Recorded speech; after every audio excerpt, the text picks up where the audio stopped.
military जुंटागी कोर्टना Myanmar लान हौरिबा तरु सिबगी चैराक पीख्रे Myanmar चथरिबा लान असिदा military जुंटागी मायोक्ता अतमना फोंगना सिंगनादुना लान हौरिबा PDF का चेयरमिनबा लाल हौलू के मियोय तरुक जुंटागी ओपन कोर्टना सिबगी चैराक पीख्रे हाइरि पाउदुना मखाताना हाइरिबदी म्यांमार की मिलिटरी जुंटाना लेबाग अदुदा शांति पुरंगनबा अकनमा मओंगदा एयर स्ट्राइक फील्ड मार्शल नतना तोंगान तोंगानबा खोंगथांग कया लौखलगली मदुगी मनुंगदा लेबाग अदुदा लमहेन तुहेनबगी थबक चथबा मियोयसिंग मिलिटरी जुंटागी पर्सनल सिंगना फाबगी थबक चथरी थौदो असेगी मनुंग चना संगांग रीजन द जुंटागी आर्मीना म्यांमार द लान हौरिबा मियोय तरुक फादुना ओपन कोर्टा वायल चथकी वायल अदुदा मरा लैरबा लाल हौलुप तरुक जुंटागी कोर्टना सिबगी चैराक पीखी मरा लैरबा मियोय तरुक अदु लेबाग मिया ममांग मक्तदा मिलिटरी जुंटागी आर्मीना मखुत पुनबदा नतना ममाइसु पुलबा मतुंग मकोक्ता नोंमैना कापतुना हातकी पनबा याबदि म्यांमार मिलिटरी जुंटागी मथक्ता लान हौरिबा तोंगान तोंगानबा लाल हौलू के मियोयसिंगबु मखल मखा कयागी थवोंगदा मखाताना हातपगी थबकसिंग Lepa लैतना चथरगली हाइनासु चिरोलदुदा पलगली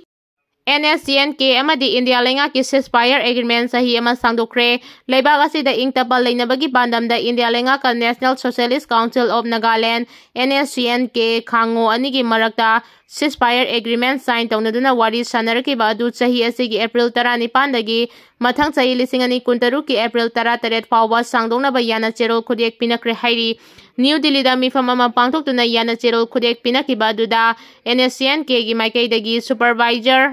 A imya pangba aw amadi secretary ke songchana charuyaki amadi India lenga ki maike dagi Ministry of Home Affairs ki additional secretary Piyush Goyal na khudek pikhi khudek biduna ceasefire gi matam sangdoki baduda nakalani gi maraktagi ceasefire gi ground rule ngangna chetpa amadi ground rule da matam gi sangdokpa mathau tarabasu nakalani gi yanabagi matungina semdokpa haina yanaki hairi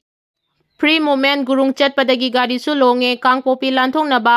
alu bora marakta tonglakiba miyoy truck longmada sogle me ahum lising ani kulhumdoi gi Manipur da thorakiba kanglu masel gi tamthiraba lan gi khudong chaba lauraduna Kuki Zo phurumna khundaba mafam singda NH37 yauna NH2 amasong state highway singda chatok chasini adana lairakiba du home minister amisana mamang thagi nipandagi free movement tawhangadabani hairakpadagi governor na lusingba Manipur lengang na thabak asima pangthongnaba honarubada Kangpopi das gurung chatpadagi ngasi fawbada makhatana honaraktraba matungda Dimapurdagi truck amana purakiba alubora marakta yepsinduna tonglaga Kangpopi lanthongnaba honakiba miyo ema kaileiba mafamda numitai haibagi thawdok chapchana mayoknakre alu purakpa truck asi ngarang nungthil pung 3:30 rom tarakpada Kangpopi district headquarter bu thuna yangna lanthokuna Imphal yauchinna by speed kana thawdilakpada khangaudana Kangpopi gi KMC Cemetery mana NS2 paringda longduna accident thokpada alu marakta lona tonglakiba Moirang Turen Baldagi Hemam Prem Sahi Kuntra Taru Apokpa Hais Inausa Soktuna Senapati District Hospital da Puduna Layankre Hairi Thaudo asida truck asibu thawrakiba non local driver adusu sokki adubu mahakti Kangpopi District Hospital da pukhatuna layanki hairi khangaudana lambi gi khudongtiba thaudo adu thokpada Mafam aduwaida leiramba Kuki Zo Phuruki miyoising yauna asopa anigi manakta chensinduna hospital da laikan anabagi damak pubinaba honaki amasung angama mateng pangki hairi adum oinamak soklaba premdi Kangpopi District Hospital da admit tawduna laikanabada khudongchadaba leibadagi Senapati District Hospital tamna puduna laikanakibani thawdo asida truck asida hablakiba alu bora sing haidokpadagi amangata thokre hairi